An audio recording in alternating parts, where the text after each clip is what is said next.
السلام علیکم۔ ایک سوال جو مجھ سے بہت زیادہ پوچھا جاتا ہے وہ یہ ہے کہ جب گردے میں پتھری ہوتی ہے تو پتھری کا درد اتنا شدید کیوں ہوتا ہے؟ تو آئیے اس کو سمجھ لیتے ہیں۔ دیکھیں، یہ آپ کے گردے ہیں اور یہ آپ کے گردوں سے یہ پیشاب کی نالی جا رہی ہے اور یہ پیشاب کی نالی نیچے یہ آپ کے مثانے میں جا رہی ہے، یہ آپ کا مثانہ ہے۔ اب گردے پیشاب بناتے ہیں اور یہ پیشاب کی نالی جس کو ہم یوریٹر بولتے ہیں، یہ یوریٹر اس کو لے کے مثانے میں یورین کو جمع کرتی ہے اور جب تک یہ مثانے میں رہتا ہے تب تک رہتا ہے۔ جب مثانہ بھر جاتا ہے تو ہم اس کو باڈی سے اپنے جسم سے باہر نکال دیتے ہیں۔ ہوتا یہ ہے کہ گردے کی پتھری عام طور پہ اس جگہ پر بنتی ہے، جیسے میں نے آپ کو ایک ویڈیو میں پہلے ہی بتایا تھا۔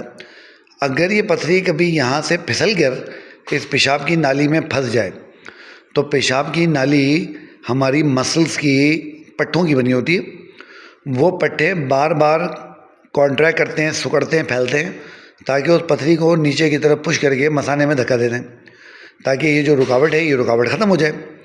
اب جب وہ پٹھوں کی کانٹریکشن ریلیکسیشن ہوگی، پٹھے جو ہے وہ سکڑیں گے اور پھیلیں گے اس پتھری کو نیچے کرنے کے لیے، اس ویو کی وجہ سے ایک شدید درد کی لہر پیدا ہوگی اور اسی کو آپ اور میں گردے کا درد یا رینل کولک یا کڈنی پین بولتے ہیں، اور وہ یقیناً ہماری باڈی جو سب سے سیویئر پین محسوس کرتی ہے ان میں سے ایک ہوتا ہے۔